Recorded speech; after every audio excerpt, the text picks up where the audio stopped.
চীন নেই, ভারতও শেষ মুহূর্তে নাম প্রত্যাহার করে নিয়েছে। আর ঠিক এই সুযোগেই এশিয়ান ফুটবলে তৈরি হলো এক মহানাটকীয় সমীকরণ। প্রথমে গুঞ্জন ছিল বাংলাদেশ খেলবে না, কিন্তু সমর্থকদের তোপের মুখে বদলে গেল চিত্রনাট্য। শ্রীলঙ্কা পিছিয়ে আসায় এখন পুরো সুযোগটাই বাংলাদেশের ঝুলিতে। ফিফার কাছে চলে গেছে অফিসিয়াল কাগজপত্র, কিন্তু প্রশ্ন হচ্ছে ইন্দোনেশিয়া, মালয়েশিয়া আর সিঙ্গাপুরের মতো তিন দানবের সামনে কি টিকতে পারবেন হামজারা? বিষয়টা শুরু থেকেই বেশ রোমাঞ্চকর। চীন আসিয়ান কাপ থেকে সরে দাঁড়ালে সেই জায়গায় সুযোগ পেয়ে যায় পাকিস্তান। এরপরই শুরু হয় আসল টুইস্ট।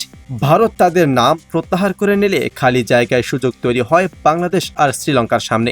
কিন্তু ঠিক সেই সময় শ্রীলঙ্কা বেছে নেয় 4টি প্রীতি ম্যাচ খেলার পথ। ব্যাস, সব আলো এসে পড়ে বাংলাদেশের ওপর। আর কোনো বিকল্প নেই। আসিয়ান কাপের এই হাই ভোল্টেজ মঞ্চ এখন প্রস্তুত লাল সবুজের প্রতিনিধিদের জন্য।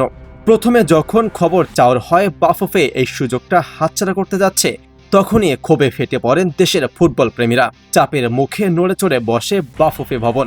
বিশ্বস্ত সূত্রে জানা গেছে, ফিফা যে বিশেষ ফর্মটি পাঠিয়েছিল তা সময় মতো পূরণ করে ইতোমধ্যে সুইজারল্যান্ডে পাঠিয়ে দেওয়া হয়েছে। অর্থাৎ অফিসিয়ালি আসিয়ান কাপে মাঠে নামার সব আইনি ও প্রশাসনিক প্রক্রিয়া প্রায় প্রস্তুত।